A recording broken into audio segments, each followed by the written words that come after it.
नमस्कार, आप देख रहे हैं पंजाब केसरी टीवी और मैं हूं आपके साथ दुशांत कुमार। संपूर्ण हिमाचल में सबसे पहले नजर डालते हैं अब तक की हेडलाइंस पर। नालागढ़ को मुख्यमंत्री जयराम ठाकुर ने दी करोड़ों रुपयों की सौगात। न्यू बस स्टैंड के साथ 52 अन्य विकास कार्यों का किया उद्घाटन व शिलान्यास।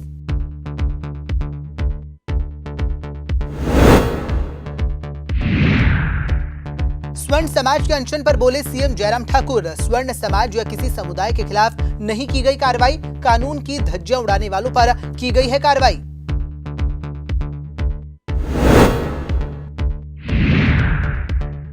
आतंकी संगठन की धमकियों को लेकर कांग्रेस ने सरकार पर साधा निशाना। राठौर बोले, पहले मिली धमकी में सरकार ने क्या की कार्रवाई, जनता को दे जवाब। 6 अप्रैल को मुख्यमंत्री जयराम ठाकुर के गढ़ में आम आदमी पार्टी का रोड शो। मुख्यमंत्री अरविंद केजरीवाल और मुख्यमंत्री भगवंत मान सीएम को देंगे चुनौती, भरेंगे हिमाचल में पहली हुंकार। साधुपुल के पास निजी बस हुई दुर्घटनाग्रस्त, 3 लोगों की मौत, कई लोग घायल। स्वास्थ्य मंत्री राजीव सैजल ने की हादसे की पुष्टि। सीएम जयराम ठाकुर और विधायक धनीराम शांडिल ने संवेदना की प्रकट। अब खबरें विस्तार से। हिमाचल के मुख्यमंत्री जयराम ठाकुर आज सोलन के उपमंडल नालागढ़ के दौरे पर रहे, जहां पर मुख्यमंत्री ने क्षेत्रवासियों को करोड़ों रुपयों की सौगात दी। आपको बता दें कि मुख्यमंत्री जयराम ठाकुर ने न्यू बस स्टैंड का उद्घाटन किया। इसके साथ ही 52 अन्य विकास कार्यों का उद्घाटन भी किया। सीएम जयराम ठाकुर ने करीब 225 करोड़ के आसपास की राशि की लागत से विकास कार्यों को जनता को समर्पित किया। वहीं मुख्यमंत्री ने प्रदेश में फिर से भाजपा की सरकार बनने का दावा किया और आम आदमी पार्टी पर भी तंज कसा। इस दौरान उन्होंने क्या कुछ कहा, वो आप भी सुनिए। क्षेत्र में विभिन्न विकास कार्यों को हम हमेशा गति देते रहे और मुझे इस बात की खुशी आज 52 उद्घाटन और शिलान्यास के कार्यक्रम विधानसभा में और 225 करोड़ रुपए के उद्घाटन और शिलान्यास। और मैं इस बात को कह सकता हूँ, शायद ही नालागढ़ विधानसभा क्षेत्र में एक साथ इतना बड़ा नंबर उद्घाटन और शिलान्यास का और इतनी राशि के इतने पैसे के उद्घाटन और शिलान्यास एक दिन में हुए, मुझे नहीं लगता कि आज से पहले। मैं सभी नालागढ़ वासियों को सबको बधाई देता हूँ विकास की राह पर आगे बढ़ने के लिए जो उनने भी सहयोग दिया सरकार का, और सरकार की ओर से भी सहयोग उनको दिया गया। सब लोग पहले भी मिलकर के काम किए हैं और आने वाले समय में हिमाचल प्रदेश में आम आदमी पार्टी का काफ़ी यहाँ थोड़ा असर देखने को मिला, तो इस बारे में क्या कहेंगे, इसका असर हिमाचल में क्या है? मेरा इसमें कोई भी कहना नहीं है उनके बारे में। कारण है कि हम तो भारतीय जनता पार्टी के जीतने के लिए जो भी संभव होगा वो करें और निश्चित रूप से हिमाचल प्रदेश में तो 4 सालों में हमने हिमाचल प्रदेश की जनता की सेवा निश्चित रूप से हिमाचल प्रदेश में भारतीय जनता पार्टी की सरकार। स्वर्ण नेताओं की गिरफ्तारी के बाद स्वर्ण समाज ने इसको लेकर अनशन शुरू कर दिया है और सरकार से इस मामले में नेताओं की रिहाई की मांग की जा रही है। ऐसे में मुख्यमंत्री जयराम ठाकुर ने भी इस मामले पर अपनी प्रतिक्रिया दी है और इस दौरान उन्होंने क्या कुछ कहा, वो आप भी सुनिए।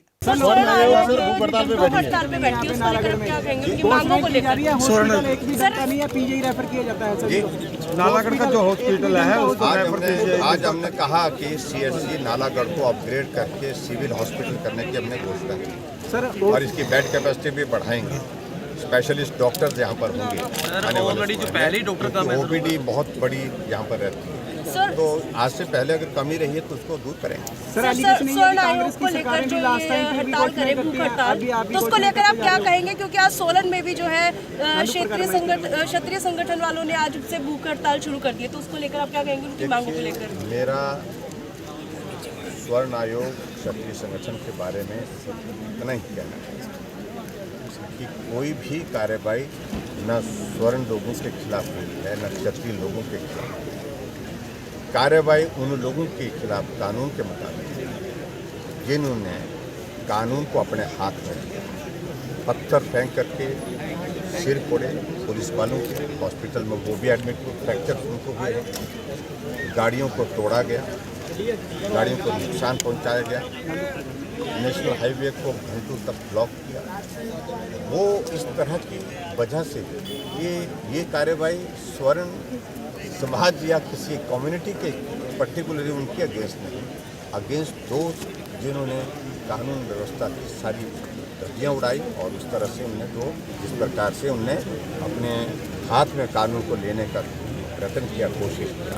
मेरा उन सबसे इस बात के कि बातें सुन ली गई, समाधान की दृष्टि से क्या किया जा सकता है उन सारी चीज़ों को लेकर के करेंगे, लेकिन ये तरीका नहीं है कि आप जो है किसी को मारने की धमकी दे दें, किसी का सिर फोड़ने के लिए पत्थर उठा लें, गाड़ी तोड़ दें, ये उचित नहीं लगता है। ये कानून जब इस प्रकार से अपने हाथ में कोई लेगा तो स्वाभाविक रूप से उसमें कार्रवाई।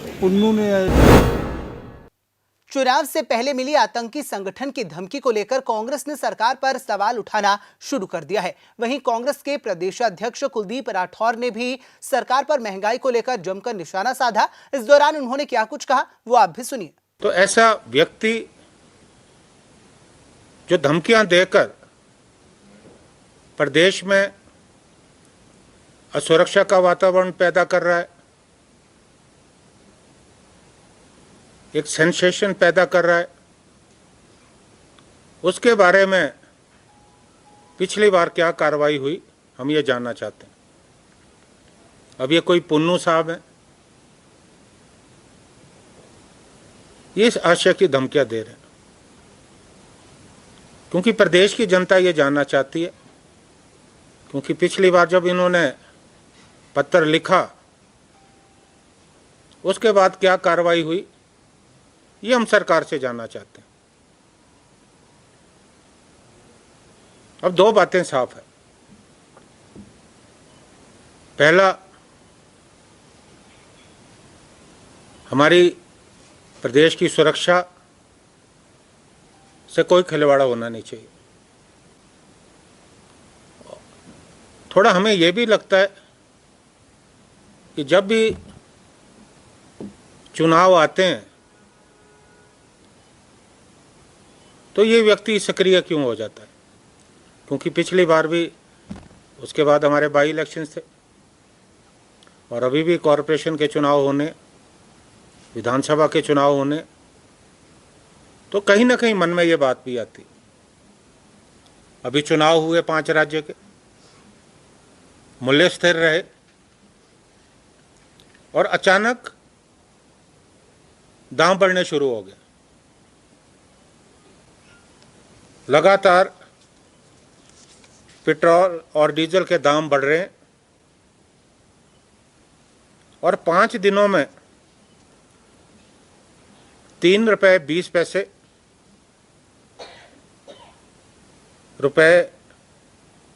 लीटर पेट्रोल और डीजल महंगा हुआ।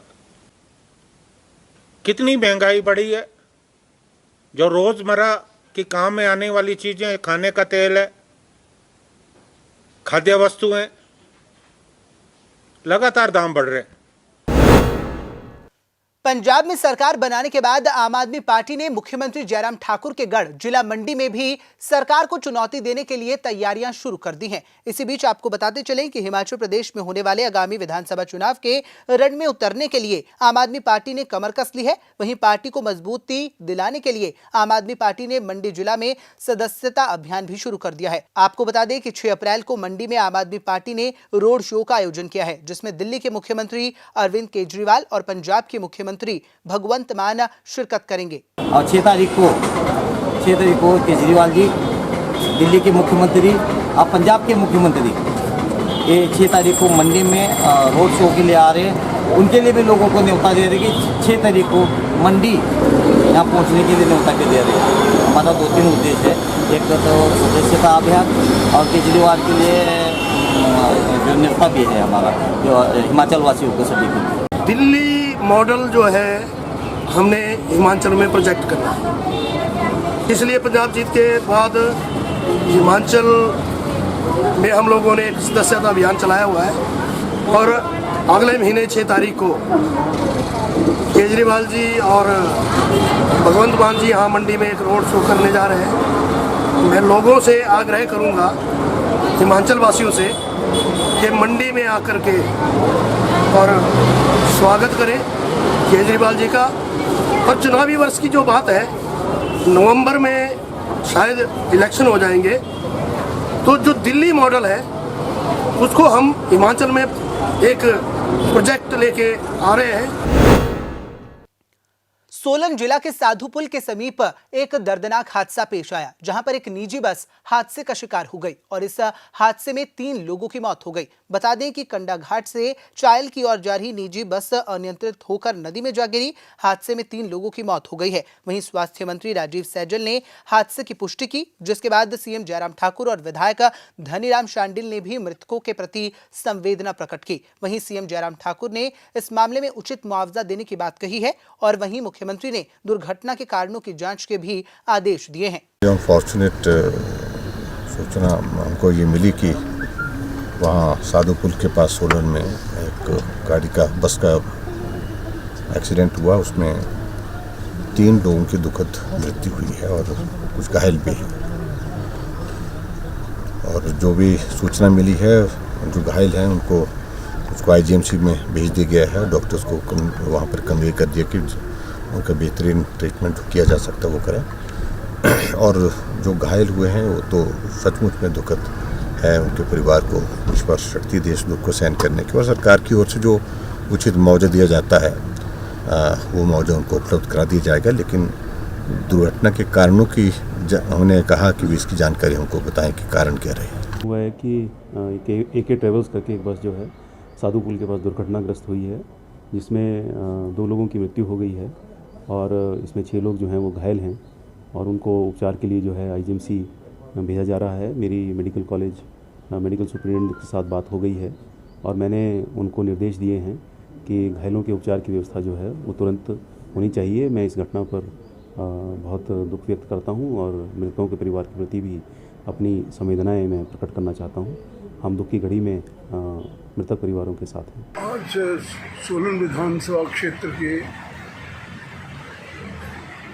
एक भाग से बहुत ही दुखद समाचार मिला है, जिसमें एक बस जो सोलन से चायल की तरफ जा रही थी वो दुर्घटनाग्रस्त हुई है साधुपुल के नज़दीक। दुर्घटना में 2 लोगों की मृत्यु का समाचार है, जिसमें अनीश जो बस के ड्राइवर थे रूड़ा गांव से, और लक्ष्मी प्रसाद गुप्ता जो दूसरी कैजुअल्टी है वो श्रीनगर कंडाघाट से। पेट्रोल, डीजल और रसोई गैस के दामों में हुई वृद्धि को लेकर महिला कांग्रेस ने अब प्रदेश सरकार के खिलाफ मोर्चा खोल दिया है। इसी के चलते शनिवार को महिला कांग्रेस ने शिमला में कांग्रेस कार्यालय से उपायुक्त कार्यालय तक रोष रैली निकाली और उपायुक्त कार्यालय के बाहर केंद्र व प्रदेश सरकार के खिलाफ जमकर नारेबाजी की। महिला कांग्रेस ने भाजपा सरकार को युवा और महिला विरोधी करार दिया। इस दौरान महिला कांग्रेस ने सरकार पर जनता को महंगाई का तोहफा देने की बात कही। जब से ये सरकार सत्ता में आई है, पिछले 7 सालों से आम जन का जीना इन्होंने दुश्वार कर लिया। आप खुद देख रहे होंगे कि अभी 1 महीने में ही इन्होंने पेट्रोल डीजल के दाम जो है कितने बढ़ा दिए। सिलेंडर देखिए आप, 2014 में जब हमारी सरकार थी 450 रुपये का सिलेंडर आता था, तो इनके भाजपा की जो नेत्रियां थी वो सिलेंडर सिर पे रख के सड़कों पे निकल आती थी। आज 1052 रुपये का सिलेंडर हो गया है। आज उनको कहीं भी महंगाई नहीं दिखती है। कांग्रेस पार्टी हमेशा जनता के साथ रही है। बढ़ती महंगाई को कम करना चाहिए। देखना चाहिए कि हम लोग कितने पिछले 2 सालों में कोरोना काल में कितनी मुसीबतों से हम लोग गुजरे हैं। आम लोगों की नौकरियां चली गई, बहुत सारे कमाने वाले जो लोग थे परिवार में उनकी मृत्यु हो गई, लेकिन सरकार ने कहीं पर भी कोई रियायत नहीं दी। अभी चुनाव के बाद एकदम से इन्होंने तोहफा दे दिया, अच्छे दिन आ गए। मुझे तो ये समझ नहीं आता कि ये सरकार सत्ता में आने से पहले क्या क्या वादे करती है और सत्ता में आने के बाद आपने देखा होगा पेट्रोल, डीजल, खाने का जो सामान है, सबके दाम जो है वो आसमान को छू रहे हैं। तो ऐसी सरकार जो जनता के हितों की रक्षा ना कर सके, जनता के बारे में जो नहीं सोच सके, उस सरकार का क्या फायदा। ये जो सरकार है ये जन विरोधी सरकार है, ये युवा विरोधी सरकार है। और जिस तरह से आज देश में हालात हैं, आम आदमी को इतने सालों के बाद अपने 2 जून की रोटी के लिए इतना संघर्ष करना पड़ता है। सरसों का तेल जो 70-80 रुपए का लीटर मिलता था आज 200 रुपए का मिलता है। जो सरकारी नौकरी करते हैं जिनको हर महीने तनख्वाह मिलती है उनको फर्क नहीं पड़ता होगा, लेकिन जो दैनिक मजदूर हैं वो कैसे अपना गुजारा कर रहे हैं, कभी सरकार ने सोचा है? कभी उस तरफ ध्यान दिया है? चुनाव में बड़े बड़े वादे करो, उसके बाद भूल जाओ। जिला कुल्लू में पुलिस भर्ती परीक्षा को लेकर सभी तैयारियां पूरी कर ली गई हैं। आपको बताते चलें कि कुल्लू में पुलिस विभाग में आरक्षी पद की भर्ती परीक्षा रविवार को आयोजित की जाएगी। इसमें कुल्लू पुलिस ने सभी तैयारियां पूरी कर ली हैं और इस दौरान 5 सेंटरों में ये परीक्षा ली जाएगी, जहां पर ड्रोन के माध्यम से इस परीक्षा पर नजर रखी जाएगी। इसके लिए कुल्लू पुलिस के द्वारा अपनी टीमों को भी सेंटर के बाहर विशेष रूप से तैनात किया जाएगा। वहीं परीक्षा में सीसीटीवी कैमरों के माध्यम से भी परीक्षा पर नजर रखी जाएगी और कोविड प्रोटोकॉल का भी ध्यान रखा जाएगा। जिला के जो हमारे टोटल नंबर ऑफ कैंडिडेट्स है वो 3298 है और उसके उन सब के लिए हमने जो 5 सेंटर बनाए हैं। एक हमारा सेंटर जो भुंतर में है, government senior secondary school Bhuntar, और गवर्नमेंट डिग्री कॉलेज कुल्लू, और government boys school Kullu, girls school Kullu, और पॉलिटेक्निक कॉलेज शिवबाग। हमारे टोटल 5 सेंटर्स बने हैं। तो उन 5 सेंटर्स में हमारे गजेटेड ऑफिसर्स उनमें तैनात किए गए हैं। और जो हमारा एग्ज़ामिनेशन है ये 12 बजे से 1 बजे तक होगा, 1 घंटे का एग्ज़ामिनेशन है। और कैंडिडेट्स को 9 बजे हमने बुलाया है। और इसमें जो हमारी जो सिक्योरिटी है वो 4 लेवल सिक्योरिटी का हमने अरेंजमेंट किया है। और हर जो एग्ज़ामिनेशन सेंटर है वहाँ पे हमने वीडियोग्राफी करेंगे और सीसीटीवी कैमरास भी हमारे रूम्स में लगे हुए हैं। हिमाचल प्रदेश स्कूल शिक्षा बोर्ड की मैट्रिक वार्षिक परीक्षाएं आज से शुरू हो गई हैं, जिसको लेकर सभी केंद्रों पर इस दौरान कोविड के मद्देनजर आवश्यक गाइडलाइंस का पूर्ण रूप से पालन किया गया। तो वहीं नकल रोकने के लिए त्रिस्तरीय उड़न दस्तों की भी व्यवस्था की गई। इस दौरान परीक्षा में करीब 90,625 विद्यार्थी भाग लेंगे। शनिवार को 10वीं की विज्ञान एवं प्रौद्योगिकी परीक्षा का आयोजन किया गया। वहीं बोर्ड की ओर से 10वीं और 12वीं की परीक्षा के लिए प्रदेश भर में 2125 परीक्षा केंद्र बनाए गए हैं। आज 10वीं की साइंस की परीक्षा है, साइंस का पेपर चल रहा है उनका। 32 स्टूडेंट्स हैं। जो भी बोर्ड की गाइडलाइंस होती हैं उसको पूरा फॉलो कर रहे हैं हम लोग। कोविड के नॉर्म्स को भी फॉलो कर रहे हैं। बच्चों को पूरा बता दिया हुआ है कि नकल नहीं करनी है। और वैसे भी जैसे बच्चे आते हैं तो उनकी पहले यहाँ भी चेकिंग कर लेते हैं। बैग बुक बच्चे नीचे ही रखते हैं, फिर ऊपर जाते हैं अपना क्लिप बोर्ड लेके या राइटिंग मटेरियल लेके जाते हैं। बोर्ड की तरफ से भी फ्लाइंग आ रही है। और बाकी हमारे जो अपने डिपार्टमेंट है, डिप्टी डायरेक्टर एलिमेंट्री एजुकेशन वाले हैं, हायर वाले हैं, या एसडीएम की जो फ्लाइंग स्क्वाड बने हुए हैं, वो लोग आ रहे हैं टाइम टू टाइम, बच्चों को देख रहे हैं, चेक कर रहे हैं। धर्मशाला के पुलिस मैदान में आयोजित किए गए सरस मेले में आज कृषि विभाग द्वारा खास प्रदर्शनियां किसानों के लिए आयोजित की गई। आपको बता दें कि धर्मशाला के पुलिस मैदान में सरस मेले का आयोजन किया जा रहा है। ये सरस मेला 21 तारीख से शुरू हुआ था, जो कि 30 मार्च तक आयोजित किया जाएगा। वहीं सरस मेले में हर दिन थीम के हिसाब से कार्यक्रम आयोजित किया गया। आज कृषि विभाग द्वारा सरस मेले में प्रदर्शनियां लगाई गई और कृषि विभाग ने किसानों को योजनाओं की जानकारी दी। वहीं इसके अलावा किसानों द्वारा तैयार की जा रही प्राकृतिक फल व सब्जियों की प्रदर्शनी भी कृषि विभाग द्वारा प्रदर्शनी में शामिल की गई। प्रदेश स्तरीय जो हमारा सरस मेले का आयोजन है, जो आगाज है वो धर्मशाला के बीच में और अभी 30 तारीख तक ये चलने वाला है। माननीय प्रदेश के मुख्यमंत्री जयराम ठाकुर जी आएंगे 30 तारीख को। और आज की जो थीम है, एग्रीकल्चर डिपार्टमेंट के लोग जिस तरह से कृषि के विषय में आज हिमाचल प्रदेश सरकार और देश की वर्तमान सरकार काम कर रही है, और किस तरह से किसानों की आय को दुगना करने के लिए हमारी सरकार ने जो संकल्प लिया है उसको धरातल पर उतारने के लिए किस तरह से हम लोग काम करेंगे, इन सारे विषयों में आज प्रदर्शनी एग्रीकल्चर डिपार्टमेंट की तरफ से लगाई गई है। वैसे अगर हम लोग देखेंगे तो देश के लोकप्रिय प्रधानमंत्री आदरणीय नरेंद्र मोदी जी ने किसानों को किसान सम्मान निधि के रूप में आर्थिक सहयोग जो है वो सीधा दिया है।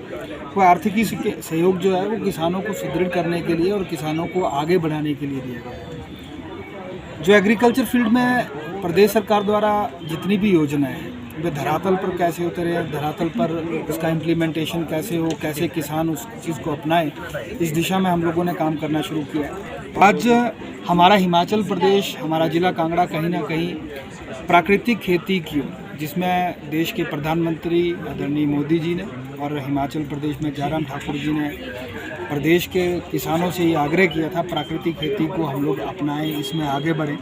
तो बहुत खुशी की बात है कि हमारा धर्मशाला में भी बहुत तेज़ी से हमारे किसान लोग जो है प्राकृतिक खेती की ओर बढ़ रहे हैं, जिसमें अभी लगभग 1900 किसान जो हैं इन सारे प्राकृतिक खेती के विषय से लाभान्वित हुए हैं और 50 से अधिक किसान जो है हमारे इसको कमर्शियली प्राकृतिक खेती को चला रहे हैं। नेचुरल तरीके से वहाँ पर फार्मिंग करते हुए जो भी वहाँ पर उनकी फसल निकलती है उन फसलों को वहाँ पर कमर्शियल रूप में वो बाहर आकर उसका जो है वो विक्रय कर रहे हैं।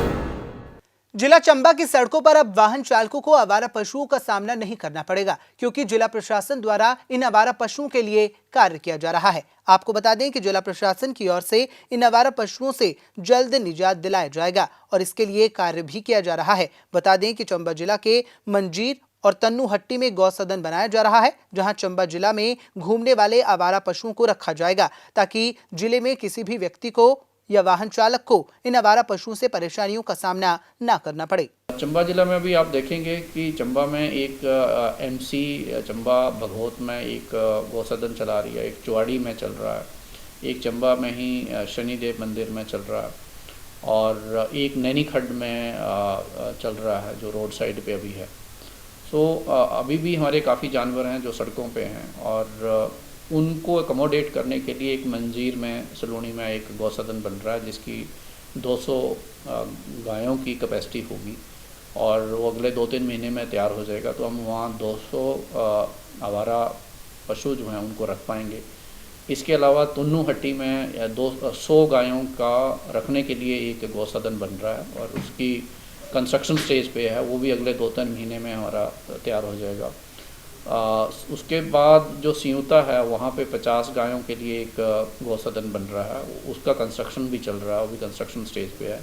तो अगले 3-4 महीने में या मैक्सिमम अगले 6 महीने में कह सकते हैं कि चंबा जिला में जितने जानवर सड़कों पे हैं उन सबको गौसदनों में रखने की व्यवस्था हम कर लेंगे और हम एक ऐसा जिला बनेंगे जहाँ पे कोई भी जानवर जो है वो सड़कों पे। संपूर्ण हिमाचल में फिलहाल इतना ही। मुझे दीजिए इजाजत और देखते रहिए पंजाब केसरी टीवी। नमस्कार।